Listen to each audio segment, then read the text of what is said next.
Hi guys, my name is McMullen, and I'd like you to imagine maybe 3 years in the future, you've got a really hot date, and you've been going to all these really exotic restaurants, you've been to sushi bars, and you're able to demonstrate that you're really cultured and you know how to use chopsticks. You've been to steak restaurants and you're really good at cutting steak. But tonight you're going to a lobster restaurant and you have no idea how to eat lobster. Well, today I'm going to teach you not only how to eat lobster, but also some fun, cool information on lobsters and their history in the US, so you can really impress all your future dates at lobster restaurants. And I'd like to apologize to the vegetarians in the audience in advance. I'm sorry.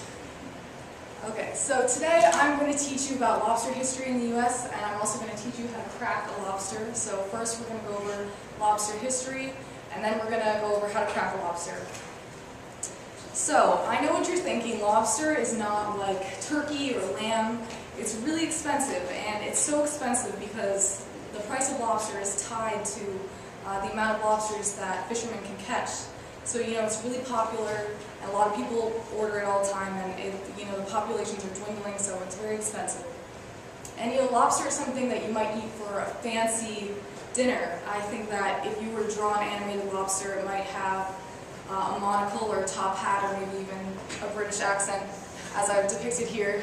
This is what I think of lobster. It's really fancy. But lobster wasn't always perceived as this. About 80 years ago, even before that, if you were to draw a lobster based on the social perception surrounding it, it'd probably be wearing overalls and picking up your trash.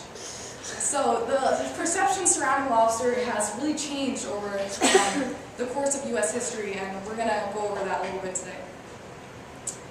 So one of the first differences between lobster today and lobster yesterday is that lobster used to be super abundant.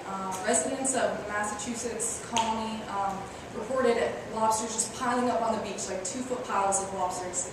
And so they associated it with being trash food, and this was just something for servants and prisoners. Poor people could just run up on the beach and grab lobsters, and everyone thought it was trash food. And there was so much social disapproval surrounding lobsters that actually a plantation owner in Massachusetts, he apologized to newly arrived colonists because he was so embarrassed that the only thing he could serve them was lobsters.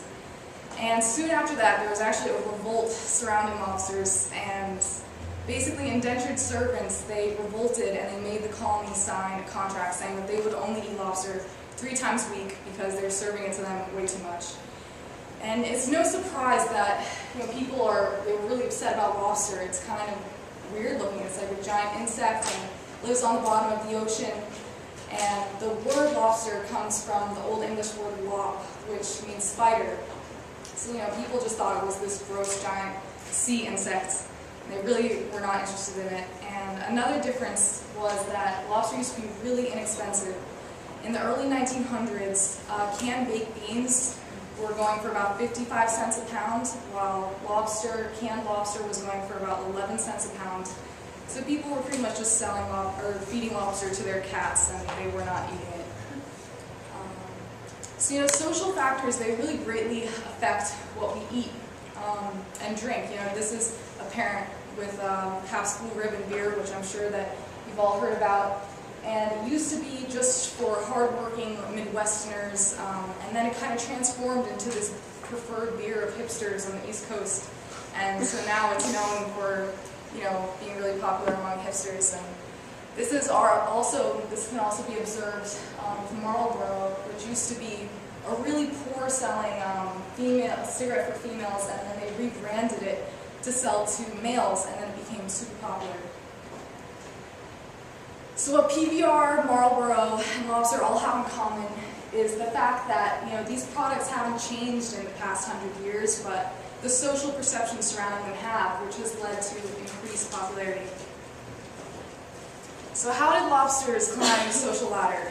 Well, when railroads started spreading throughout the U.S., the transportation managers had this really good idea. They're like, we'll serve inland passengers lobster and tell them that it's exotic and rare, even though everyone on the coast knows it's trash food and it's really inexpensive. So they were serving lobsters on trains, and the inland passengers really thought it was delicious and they really liked it. So they started demanding it, and as more people demanded lobster, the price increased because populations were going down. And there was the first peak in lobster price in the 1920s. But then the Great Depression hit, and nobody could afford lobster.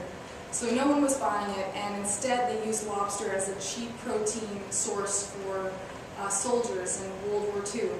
So, there were lots of soldiers in foxholes in France eating lobster. And during World War II and after, lobster was one of the few foods that wasn't rationed. So people from all different classes started eating lobster, and it really got exposed to the public. And then by the 1950s, it was finally an established delicacy. So now I'm going to go over how you might eat one of these lobsters or crack one of them. So first things first, you gotta put on a bib, and this is gonna make you feel years younger, but it's necessary because when you're cracking lobsters, water is gonna squirt out, and you don't want to destroy your clothes in front of your hot date, so you gotta wear a bib. Alright, so the first thing you want to do is you want to twist off the claws, as you can see in this photo right here, and once you have the claws separated, you're going to crack it with that lobster cracker that is on the screen, and you're going to crack the lobster claw. Then you'll find it really easy to remove the meat. And then you can typically boiled lobsters are served with butter, so you might dip it in butter and then eat it and then continue cracking your lobster. The next step, you can see through this really archaic photo that you're going to separate the tail from the body, which, I don't know, it's pretty bizarre to look at when you look at it, but you're just going to pull the tail apart. And it's got these little tail flippers, which you can see right here. You're going to remove those. And then once those are removed, you'll find it easy to push a fork into the shell, and that will make it easy to push out the meat.